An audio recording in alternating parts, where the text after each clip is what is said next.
अस्सलामुअलैकुम नाजरीन, MR news में एक बार फिर आपको खुशामदीद कहते चलें। मैं हूं मोहम्मद इब्रार। अब तक की ताज़ा तरीन हेडलाइंस। कौमी असम्बली में शहबाज शरीफ का कहना है कि हुक्मरानों के गिरबान पर हाथ डालने का वक्त आ गया है। अपोजिशन लीडर शहबाज शरीफ ने हुकूमत गिराने के लिए कॉल देते हुए कहा कि अवाम तैयारी करे, लंगोटियाँ कसें, अगर हुकूमत से फौरी जान ना छुड़ाई तो पाकिस्तान का ही खुदा हाफिज़ है। लाहौर में खिताब करते हुए शहबाज शरीफ ने मजीद कहा कि हुक्मरानों का तख्ता उल्टने वाला है, उनके घबराने का वक्त आने वाला है। कराची को बिजली फराहम करने वाली निजी कंपनी के इलेक्ट्रिक ने बिजली की कीमत में बड़े इजाफे की दरख्वास्त कर दी। के इलेक्ट्रिक की जानिब से नेपरा को दरख्वास्त दी गई है, जिसमें बिजली 5 रुपये 18 पैसे फ़ी यूनिट महंगी करने की दरख्वास्त दी गई है। नेपरा के मुताबिक दरख्वास्त रवां माली साल के पहली सहमाही की एडजस्टमेंट की मद में की गई है, जिसमें के इलेक्ट्रिक ने नवंबर के फ्यूल चार्जेस एडजस्टमेंट के मद में 31 रुपये 70 पैसे का इजाफा मांगा है। नेपरा का कहना है कि इलेक्ट्रिक की दरख्वास्त पर समाअत 3 जनवरी को होगी। मुल्क में सोने की फ़ी तोला कीमत में 400 रुपये का इजाफा हुआ है।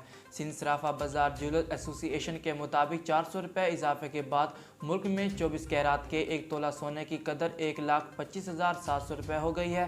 10 ग्राम सोने का भाव 343 रुपये बढ़कर 1,07,767 रुपये हो गया है, जबकि आलमी सराफा बाज़ार में सोने की कदर $16 बढ़कर $1805 फ़ी औंस हो गई है।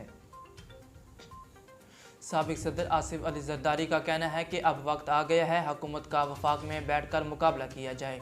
टंडोवाला यार में कारकुनों से खिताब करते हुए पीपल्स पार्टी के सदर आसिफ अली जरदारी ने कहा कि मैं लाहौर और इस्लामाबाद में बैठकर मुखालफिन का मुकाबला करने जा रहा हूँ। लाहौर में खैमे लगाकर एहतजाज करेंगे। उन्होंने कहा कि वफाकी हुकूमत और हमारे दरमियान कुछ मसाइल हैं और ये मसाइल चलते रहेंगे। आज मेरे लिए मुश्किल वक्त है, बचपन का दोस्त बिछड़ गया।